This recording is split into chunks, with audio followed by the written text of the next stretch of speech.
Selamat datang kembali di channel Radio Tempur. Berakhir sudah event UFC pay-per-view pertama di tahun 2024 ini, yang mana bisa dibilang merupakan event yang cukup mengecewakan untuk sekelas UFC pay-per-view. Jika kita bandingkan dengan event sebelumnya, UFC 296 yang bertabur bintang, event UFC 297 ini hanya menjual karena nama main eventnya saja, Sean Strickland versus Dricus Du Plessis. Komen event perebutan tahta kosong bantamweight wanita saja tidak ada gaungnya. Dan bahkan saat pelaksanaan pun cukup mengecewakan. Event ini diselenggarakan di Kanada, dan 8 petarung Kanada diturunkan untuk memeriahkan acara di kampung halaman mereka ini. Di mana puncak acaranya adalah prospek bintang MMA penerus Georges St. Pierre, Mike Malott. Namun sayang, dari ke-8 petarung Kanada, hanya 2 petarung wanita yang memenangkan partai mereka. 6 sisanya kalah semua, termasuk prospek menjanjikan mereka, Mike Malott.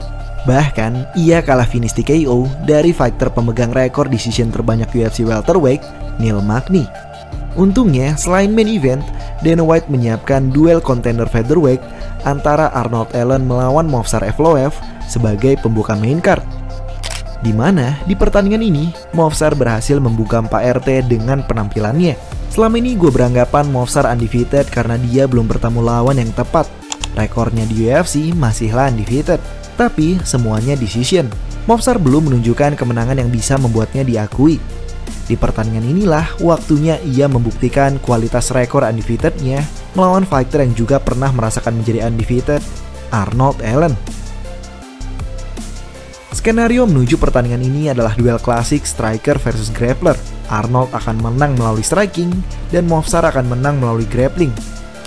Namun ternyata Movsar justru lebih disiplin dan tajam dalam strikingnya.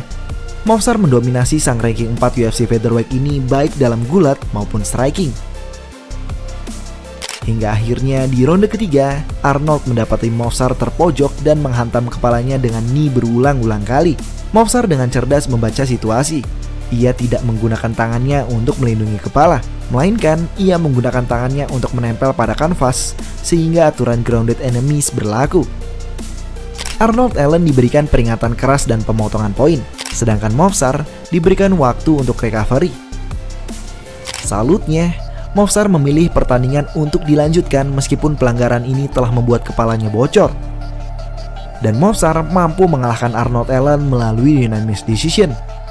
Dalam post-fight interview-nya, Movsar mengaku cukup kecewa pada dirinya sendiri karena belum bisa membuktikan tuntutan penonton untuk mendapatkan kemenangan finish di UFC. Tapi tanpa finish pun, gue rasa seluruh fans MMA sudah mengakui bahwa Movsar Evloev adalah ancaman nyata bagi UFC featherweight. Sekarang kita lanjut ke main event, Sean Strickland versus Dricus Du Plessis. Seperti yang disampaikan sebelumnya, duel ini terlanjur jadi personal bagi Strickland. Bahkan dalam face-off terakhir, Strickland menolak untuk bertatap dekat dengan Dricus. Ia ingin menyimpan mode bertandingnya hanya dalam oktagon saja. Dricus Du Plessis masuk dengan penuh percaya diri dan senyuman ke dalam oktagon. Sedangkan Sean Strickland masuk dengan tatapan tajam membawa misi. Ronde 1 dimulai dan Dricus langsung terlihat kesulitan menembus pilih shell rapat dari Sean Strickland. Jab-jab textbook yang sederhana namun sempurna ini terus menghentikan langkah Dricus yang ingin menyerang dan mengacaukan ritmenya. Sean juga mendaratkan front kick tepat ke perut Dricus. Di akhir ronde pertama, wajah Dricus sudah mulai lebam penuh memar. Senyumnya di awal pertandingan perlahan mulai menghilang. Sedangkan Sean Strickland bahkan tidak mengambil kursi di waktu istirahatnya. Ia masih menatap tajam Dricus tidak sabar melanjutkan pertandingan. Ronde kedua dimulai. Mengetahui pertahanan Strickland yang kokoh, Dricus melakukan penyesuaian dengan melanjutkan kombonya memaksa Strickland harus berlari mundur. Serangan-serangan Dricus mungkin masih berhasil ditahan Strickland, namun kini tempo pertandingan tidak lagi didikte Strickland. Dan di akhir ronde ini, Dricus berhasil menembakkan takedown yang powerful dan membawa Strickland ke kanvas. Strickland memang mampu berdiri dengan cepat, namun Dricus tetap mencatat poin takedown dalam pertandingan ini. Memulai ronde ketiga, memar dari Dricus makin parah, dan Strickland masih tetap berdiri di waktu istirahat. Namun penyesuaian Dricus ini makin terlihat. Di ronde ketiga ini, Dricus balik mendikte pertandingan, terus menekan Strickland dengan overhand-nya, dan Strickland masih dengan jab-jab textbooknya. Ronde ditutup dengan hook kiri dari Strickland. Masuklah ke championship rounds ronde keempat.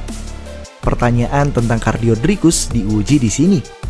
Dricus langsung menerjang maju, namun serangannya masih mampu ditangkis Strickland. Namun kini, Dricus melanjutkannya dengan takedown. Strickland kembali berdiri, namun tiba-tiba saja, darah mulai mengucur deras dari kepala Strickland. Penonton dan kamera live saat itu mengira luka ini terjadi berkat tinju dari Dricus. Namun cuitan Strickland dan replay menunjukkan bahwa luka ini berkat benturan kepala di tembok pagar. Dricus melanjutkan dengan takedown dan Strickland kewalahan dengan darah yang mengucur deras yang mengganggu penglihatannya. Meski demikian, Strickland kembali berhasil berdiri tanpa ground and pound yang berarti. Dan ronde keempat ini berakhir. Ronde terakhir dimulai. Dricus menembakkan body kick yang ditangkap Strickland. Dricus melakukan spinning elbow mencoba menyelamatkan kakinya. Strickland kembali dengan jab-jab tajamnya yang dikombinasikan dengan cross. Dricus kembali mencoba takedown, namun dijawab dengan cepat oleh Strickland. Pertandingan semakin berlangsung alot. Kedua petarung saling adu tumbuk dengan Strickland yang mendaratkan lebih banyak pukulan signifikan. Namun Dricus masih sanggup menahan dan mengimbangi. Dan berakhirlah pertandingan ini. Saldi Amato memberikan skor 48-47 untuk Sean Strickland. Derek Cleary memberikan skor 48-47 untuk Dricus du Plessis.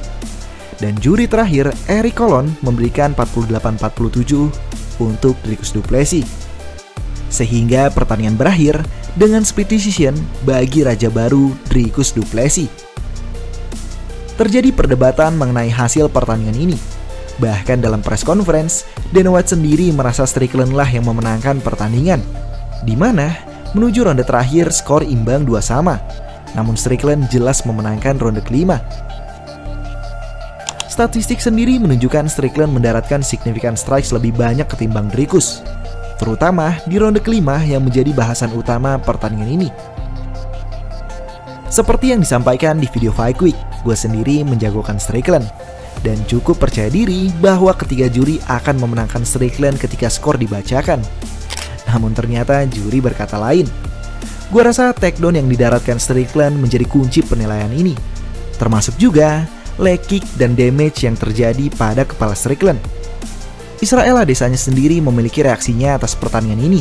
Sepertinya, setuju tidak setuju dengan penilaian juri, Adesanya senang melihat kejayaan Sean Strickland berakhir begitu cepat.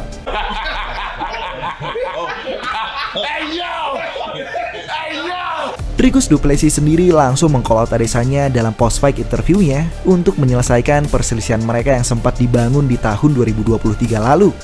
Di sisi lain, Khamzat juga menagih janji Dana White yang menjanjikan dirinya title shot melawan pemenang Sean Strickland versus Dricus du Plessis. Dan terakhir, Alex Pereira memposting unggahan di Instagram dengan caption rodeo terakhir di kelas middleweight.